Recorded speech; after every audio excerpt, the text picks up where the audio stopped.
आज हम जानेंगे पालतू कुत्ते और भेड़ियों के बारे में। पालतू कुत्ते भेड़ियों से विकसित हुए हैं। या तो भूरे भेड़िए एक भेड़ियों की एक और अब विलुप्त प्रजाति। हालांकि उनकी सटीक उत्पत्ति के बारे में कुछ वैज्ञानिक बहस हैं।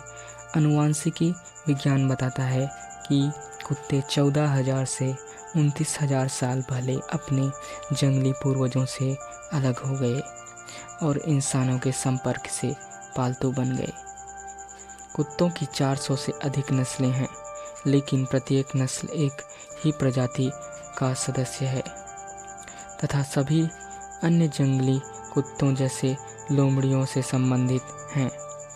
कुत्ते हर आकार और प्रकार के होते हैं, विशाल ग्रेट डेन से लेकर छोटे टी कप तक। कुत्तों का वजन टॉय पूडल के लिए 1.8 किलोग्राम से लेकर सबसे बड़े मास्टिफ के लिए 104 किलोग्राम तक होता है। मनुष्यों ने विशिष्ट प्रवृत्तियों और विशेषताओं के लिए कुत्तों का प्रजनन करने हेतु आनुवंशिक इंजीनियरिंग के सरल रूपों का उपयोग किया और पहले घरेलू कुत्तों का संभवतः शिकार के लिए पाला गया था। आज कई लोग साथी और आराम के लिए पालतू कुत्ते रखते हैं। हालांकि कुत्ते के लिए अभी भी कई आधुनिक नौकरियां हैं, व्यक्तियों को सेवाएं प्रदान करने से लेकर वन्य जीव अपराध का पता लगाने तक।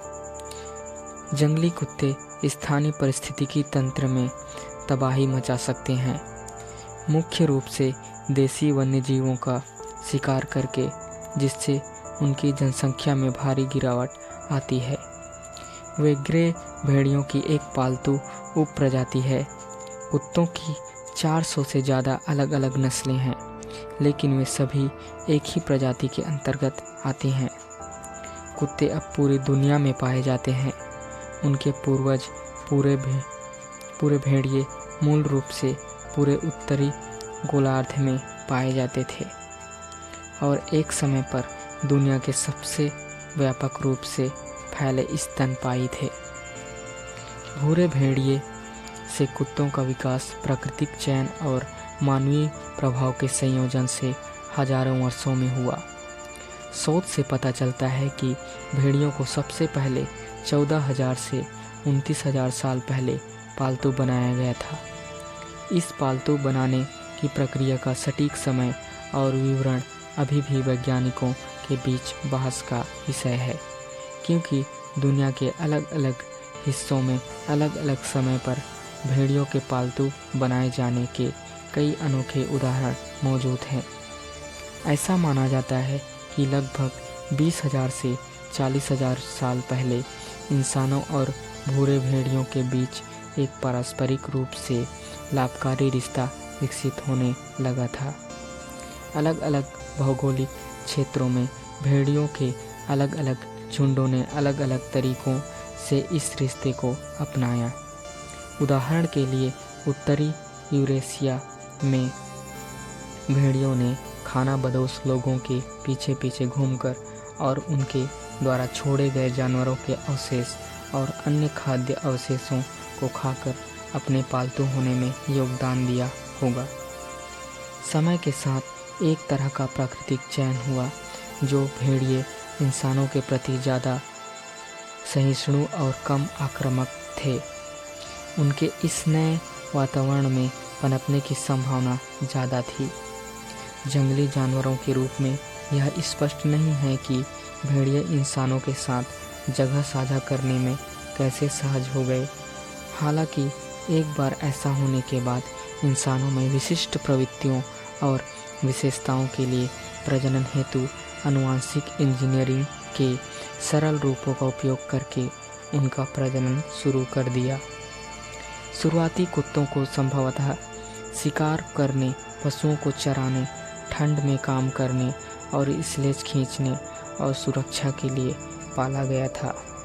जैसे जैसे मानव समाज विकसित और विविध होता गया, कुत्तों को सौंपी गई भूमिकाएं भी बदलती गई और विशिष्ट आवश्यकताओं और प्राथमिकताओं को आधार पर विभिन्न नस्लें उभरी।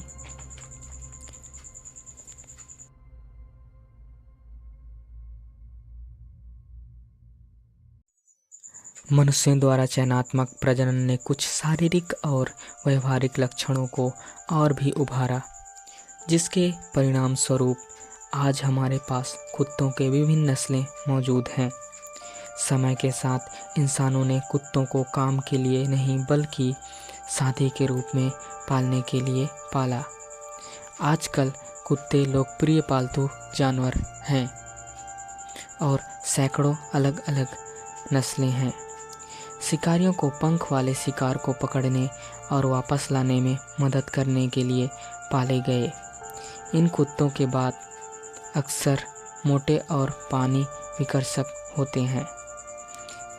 खेल प्रधान नस्लों में लैब्राडोर रिट्रीवर्स और कॉफर स्पैनियल शामिल हैं।